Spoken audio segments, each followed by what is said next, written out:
Hi everyone, welcome to Crick chat with Venkatesh. Asia కప్లో India పాకిస్తాన్తో ఆడడానికి సంబంధించి ఏవైనా డౌట్స్ ఉంటే అవి ఇప్పుడు కంప్లీట్గా క్లియర్ అయిపోయినాయి. ఎందుకంటే ఈ మధ్యకాలంలో సోషల్ మీడియాలో పాకిస్తాన్ని మనం బాయ్కాట్ చేయాలి, పాకిస్తాన్తో ఎందుకు ఆడుతున్నాం అని చెప్పి చాలా చాలా ఎక్కువగా ట్రెండ్ అవ్వడం అనేది మనం చూసాం.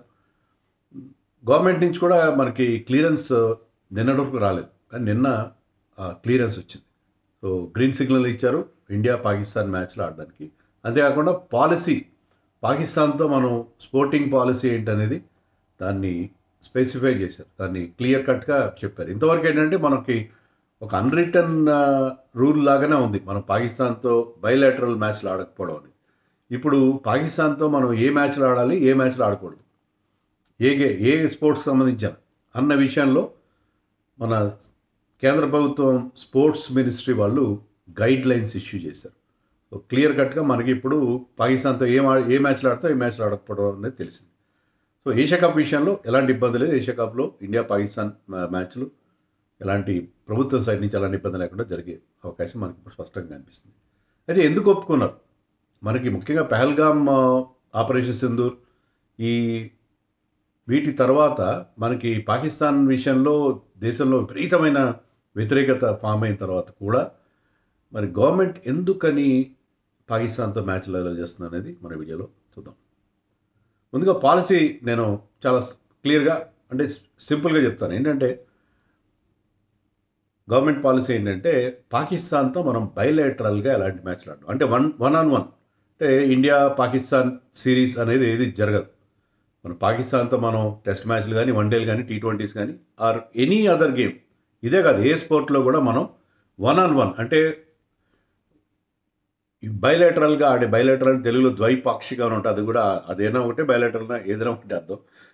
సో మనం డైరెక్ట్గా వాళ్ళతో ఆడడం అనేది మాత్రం ఉండదు. కానీ మల్టీలేటరల్ ఈవెంట్స్, అంటే వేరు వేరు దేశాలు పాల్గొనే ఈవెంట్స్ ఉంటాయి కదా. ఏషియా కప్, క్రికెట్కి వచ్చేసరికి ఏషియా కప్ కానీ, లేకపోతే వరల్డ్ కప్ కానీ, ఇలాంటి ఈవెంట్స్లో మాత్రం మనం పాకిస్తాన్తో ఆడాల్సి వస్తే ఆడతాం. అది పాలసీ. డైరెక్ట్గా వాళ్ళతో ఆడడం అనేది మాత్రం ఉండదు అనేది స్పష్టం చేశారు. ఆ మల్టీలేటరల్ కూడా ఎప్పుడు ఆడతాం మనం? పాకిస్తాన్ హోస్ట్ కానప్పుడు, పాకిస్తాన్ ఆతిథ్యం ఇస్తున్న ఈవెంట్ అయితే అది కూడా మనం మల్టీలేటరల్ వాటిలో కూడా ఆడాం. ఇప్పుడు ఏషియా కప్ పాకిస్తాన్లో అయిందనుకోండి, ఛాంపియన్స్ ట్రోఫీ పాకిస్తాన్లో అయిందండి. యాక్చువల్లీ మన లాస్ట్ టైం ఛాంపియన్స్ ట్రోఫీ గెలిచినప్పుడు, ఈ ఏడాదిలోనే గెలిచినప్పుడు Pakistan happen to the host, కానీ ఒక హైబ్రిడ్ ఈవెంట్గా జరిగింది. పాకిస్తాన్ మ్యాచ్ పాకిస్తాన్లో జరిగినాయి, ఇండియా ఆడాల్సిన మ్యాచ్లు UAEలో జరిగినాయి. సో అలా మనం గెలిచాం. సో అది దాని గురించి అయితే సైలెంట్గా ఉంది. అంటే ఒకవేళ వేరే వెన్యూలో, న్యూట్రల్ వెన్యూలో పెడితే ఆడతారనేది మాత్రం ఇంకా క్లారిటీ లేదు. సో పాకిస్తాన్ హోస్ట్గా ఉంటే మాత్రం మనం పాకిస్తాన్తో ఆడం అనేది ఒక పాలసీ. ఇంకోటి ఏంటంటే ఈ వన్ ఆన్ వన్, ఇప్పుడు ఫర్ ఎగ్జాంపుల్ మనం కెనడా వెళ్ళి ఒకప్పుడు సహారా ట్రోఫీ అని ఆడేవాళ్ళం, పాకిస్తాన్తో 5 వన్డే ఇంటర్నేషనల్ సహారా కప్ అని ఆడేవాళ్ళం. సో ఆ సహారా కప్ లాగా, అంటే పాకిస్తాన్లో కానీ ఇండియాలో కానీ కాకుండా ఒక న్యూట్రల్ కంట్రీలో, అమెరికాలోనో కెనడాలోనో ఇంకొక చోట కూడా మనం వాళ్ళతో ఆడే అవకాశం లేదు. సో బైలేటరల్గా ఆడే అవకాశం లేదు. నాకు గుర్తున్నంత వరకు 2006లోను 2007లోను మనం లాస్ట్ టైం పాకిస్తాన్ వెళ్ళి ఆడాము. తర్వాత మనం బైలేటరల్ అనేది ఆడి చాలా సంవత్సరాలు అయింది. వాళ్ళతో మనం వన్ ఆన్ వన్ ఆడడం అనేది కొన్ని దశాబ్దాలు దాటిపోయింది. సో ఆ పాలసీ అయితే కంటిన్యూ అవుతుంది. So that is the policy. అది మన పాలసీ ఇప్పుడు క్లియర్గా వచ్చింది. సో కొంత డౌట్ ఉండేది మొన్నదాకా, ఏషియా కప్ టీమ్ సెలెక్ట్ చేసి అంతా బాగానే ఉంది, మరి గవర్నమెంట్ నుంచి క్లియరెన్స్ ఇస్తారు. ఎందుకంటే మనం ఇలాంటి మ్యాచ్లు ఆడుతున్నప్పుడు గవర్నమెంట్ క్లియరెన్స్ అనేది చాలా అవసరం. సో గవర్నమెంట్ నుంచి క్లియరెన్స్ వచ్చింది. సో పచ్చ జెండా ఊపారు ప్రభుత్వం వాళ్ళు, ఏషియా కప్కి ఎలాంటి ఇబ్బంది లేదు. మరి దేశంలో ఇంత వ్యతిరేకత ఉన్న జనరల్ పబ్లిక్ ఎంత ఎమోషనల్గా ఫీల్ అవుతున్న పాకిస్తాన్తో ఆడడం గురించి గవర్నమెంట్ ఎందుకు ఒప్పుకుంది? దీనికి ప్రధాన కారణం ఏంటంటే మనం 2036 అనుకుంటా, 36 ఒలింపిక్స్ బిడ్ చేయడం కోసం మన దేశం ప్రయత్నం చేస్తుంది. సో 2036 ఒలింపిక్స్ కోసం మనం ప్రయత్నం చేస్తున్నాం కాబట్టి మన దేశంలో రావడానికి ఎవరికి అబ్జెక్షన్ ఉండకూడదు. సో మనం వేరే దేశాలకు వెళ్ళడానికి కూడా అబ్జెక్షన్ ఉండకూడదు. సో మనం ఏదైనా క్రీడలకు సంబంధించి మనం కొన్ని రెస్ట్రిక్షన్స్ పెట్టుకుంటే మనకు ఒలింపిక్స్ ఛాన్సెస్ తగ్గిపోతాయి.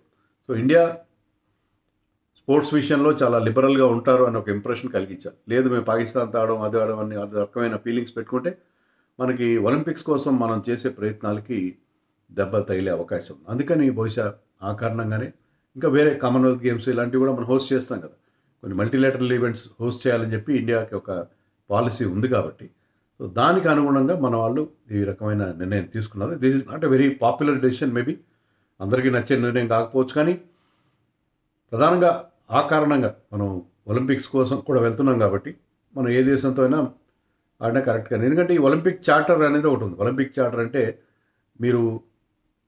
మీకు ఎన్ని ప్రాబ్లమ్స్ ఉన్నా ఏమన్నా సరే ఒలింపిక్స్ వచ్చేసరికి మీ రాజకీయ కారణాలతో మీరు బాయ్కాట్ చేయడం కానీ లేకపోతే వేరే దేశాలకి ఎంట్రీ ఇవ్వకపోవడం కానీ అలాంటివి చేయకూడదు. సో అలాంటివి చేయకూడదు అనేది పాలసీ. సో దాన్ని దృష్టిలో పెట్టుకుని మన వాళ్ళు ఈ నిర్ణయం తీసుకున్నారు. So that is the main reason for ఈ నిర్ణయానికి అసలు కారణం అదే అని చెప్పాలి. ఒలింపిక్ చార్టర్ అనేది ఎంత క్లియర్ అంటే మీకు ఈ మోడర్న్ ఒలింపిక్స్ గేమ్స్ కాకుండా క్రీస్తు పూర్వం బిఫోర్ క్రైస్ట్ బీసీ కాలంలో కూడా ఏన్షియంట్ ఒలింపిక్స్, ప్రాచీన ఒలింపిక్స్ జరిగేవి. అప్పుడు ఏంటంటే అవి గ్రీక్ సిటీ స్టేట్స్ మధ్య, నగర రాజ్యాల మధ్య జరిగేవి. అప్పుడు వాళ్ళ మధ్య యుద్ధాలు కూడా జరుగుతుండేవి ఆ నగర రాజ్యాల మధ్య గ్రీక్స్లో.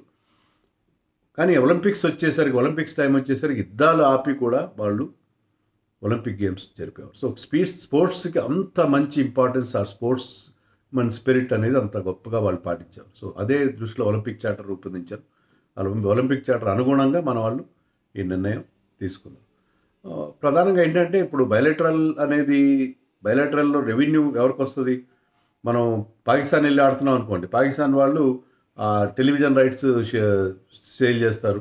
తర్వాత వాళ్ళ గేట్ కలెక్షన్ ఉంటుంది, యాడ్స్ ద్వారా వచ్చే కలెక్షన్ ఉంటుంది. సో వాళ్ళు కనుక హోస్ట్ చేస్తే పాకిస్తాన్ క్రికెట్ బోర్డ్కి రెవెన్యూ వెళ్తుంది. సో అలా రెవెన్యూ వెళ్ళే మార్గాల్ని మనం ఎంకరేజ్ చేయకూడదు కాబట్టి మనం బయలాటరల్ ఆడలేదు.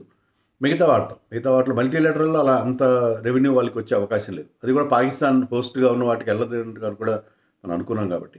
సో మల్టీలేటరల్ ఈవెంట్లో మనం పాకిస్తాన్తో ఆడడం వల్ల పాకిస్తాన్కి మనం ఏదో రెవెన్యూ ఇస్తున్నామన్న ఫీలింగ్, రెవెన్యూ ఇచ్చే పరిస్థితి ఉండదు కాబట్టి, దానివల్ల పాకిస్తాన్కి వచ్చే లాభం ఉండదు కాబట్టి, సో దాన్ని వాళ్ళు టెర్రరిజాన్ని కానీ వేరే మన యాంటీ ఇండియా యాక్టివిటీస్ వాడడానికి వీలు ఉండదు కాబట్టి ఈ నిర్ణయం తీసుకున్నారు అని చెప్పి దానికి జస్టిఫికేషన్గా మనం భావించాలి. So not only in cricket, వేరే గేమ్స్లో కూడా, వేరే స్పోర్ట్స్లో కూడా మనకి పాకిస్తాన్తో ఇక మీదట ఆడడం అనేది ఇప్పుడు అఫీషియల్ పాలసీ వచ్చేసింది. బయలాటరల్గా ఆడడం, కానీ మల్టీలేటరల్ ఈవెంట్స్లో ఆడతాం when Pakistan was not the host. Pakistan హోస్ట్గా లేని ఈవెంట్స్లో ఆడతాము అనేది క్లియర్గా మనకి ఇప్పుడు పాలసీ వచ్చింది. మంచిదే. నేనైతే ఐఎమ్ ఆల్వేస్ ఫర్ దట్. నేను ఎప్పుడు కూడా స్పోర్ట్స్కి రాజకీయాలు పక్కన పెట్టాలని చెప్తాను. కానీ నాకు ఏషియా కప్ విషయంలో నచ్చనిది ఏంటంటే, ఇంతకుముందు కూడా ఒక వీడియో చేశాను, నచ్చనిది ఏంటంటే, సరే పాకిస్తాన్తో మనం ఏషియా కప్ ఆడాలంటే పాకిస్తాన్తో ఆడి తీరాలి ఏదో ఒక పాయింట్లో. కానీ రెండు టీమ్స్ని ఒకే గ్రూప్లో ఎందుకు పెట్టాలి? మీకు ఇంత ఫీలింగ్ ఉన్నా ఇండియా హోస్ట్, ఇప్పుడు మనం జరగబోయే ఏషియా కప్కి ఇండియా హోస్ట్. సో మనం ఏదో కొన్ని కాసుల కక్కుర్తి కోసం మనం రెండింటిని ఒకే గ్రూప్లో ఎందుకు పెట్టాలి? గ్రూప్లో పెట్టడం అనేది ఆర్గనైజర్ చేతిలో ఉన్నది. అలా కాకుండా పాకిస్తాన్ వేరే గ్రూప్లో పెట్టుంటే మనకి గొడవ ఉండదు. మనం ఒకవేళ సూపర్ 4లోనో లేకపోతే ఫైనల్లోనో వాళ్ళతో ఆడాల్సి వస్తే ఆడతాం. కానీ అలా కాకుండా ఇప్పుడు ఏంటంటే వాళ్ళు ఏషియా కప్ని ఎలా డిజైన్ చేశారంటే, గ్రూప్లో ఇండియా పాకిస్తాన్ మ్యాచ్ ఒకటి జరుగుతుంది. సూపర్ 4లో ఎలాగో ఖచ్చితంగా ఒమాన్, యూఏఈ లాంటి టీంలు దాటుకొని పాకిస్తాన్, ఇండియా, బంగ్లాదేశ్, శ్రీలంక లాంటి టీంలు, ఆఫ్ఘనిస్తాన్ ఆఫ్కోర్స్, ఈ 4 4 టీమ్స్ వస్తాయి కాబట్టి అక్కడ మరోసారి పాకిస్తాన్తో ఒక మ్యాచ్ అవుతుంది. సో 2 ఇండియా పాకిస్తాన్ మ్యాచ్లు ఉండేలాగా ప్లాన్ చేశారు. ఇండియా పాకిస్తాన్ మ్యాచ్ల వల్ల బోల్డ్ని డబ్బులు వస్తాయి కాబట్టి దాని వ్యూవర్షిప్ ఎక్కువ ఉంటుంది. దానికోసం అందరూ దాన్ని మించిన క్రికెట్లో దాన్ని మించిన మ్యాచ్ లేదు కాబట్టి కేవలం కాసుల కక్కుర్తి కోసం అలా చేస్తున్నారు. అది నాకు నచ్చలేదు. పాకిస్తాన్తో మనం ఆడడానికి ఎప్పుడు కరెక్టే, కానీ ఇప్పుడున్న ప్రత్యేక పరిస్థితుల్లో పాకిస్తాన్కి మీద మన దేశంలో ఉన్న వ్యతిరేకత దృష్టిలో పెట్టుకొని అలాంటివి చేయకుండా ఉండాల్సింది. ఎందుకంటే అంత కక్కుర్తి అవసరమా? కేవలం మనీ కోసం పీసీసీఐ కానీ డబ్బులు కొరత ఉందా? ఏషియన్ క్రికెట్ కౌన్సిల్కి డబ్బులు రాకపోతే ఏం నష్టం జరిగేదే ఉంది? దానికోసం ఈ చెత్త అరేంజ్మెంట్ చేయడం అదొక్కటే నాకు నచ్చలేదు. అదర్వైజ్ మనం స్పోర్ట్స్ని ఎప్పుడు రాజకీయాలకు దూరంగా ఉంచాలనేది నాలాంటి వాళ్ళ policy. I never say that we should not play with Pakistan అని. అదే పనిగా పాకిస్తాన్తో మనం ఏమీ ఆడట్లేదు. కానీ మనకి మల్టీనేటరల్ ఈవెంట్లో వరల్డ్ కప్లోనో, ఛాంపియన్స్ ట్రోఫీలోనో, ఏషియా కప్లోనో పాకిస్తాన్తో ఆడాల్సి వచ్చినప్పుడు, లేకపోతే హాకీలోనో మరొక స్పోర్ట్లోనో ఆడాల్సి వచ్చినప్పుడు ఆడదాం మనం. అక్కడ మనం మన రాజకీయాలు మనకి మన మధ్య వస్తున్న శత్రుత్వం వైరం గురించి మాట్లాడాల్సిన అవసరం లేదు. కానీ పని కట్టుకుని ఇండియా పాకిస్తాన్ మ్యాచ్లు ఆడించడానికి మాత్రం నేను బద్ద వ్యతిరేకం. దీని గురించి మీరేమంటారో కామెంట్స్లో చెప్పండి.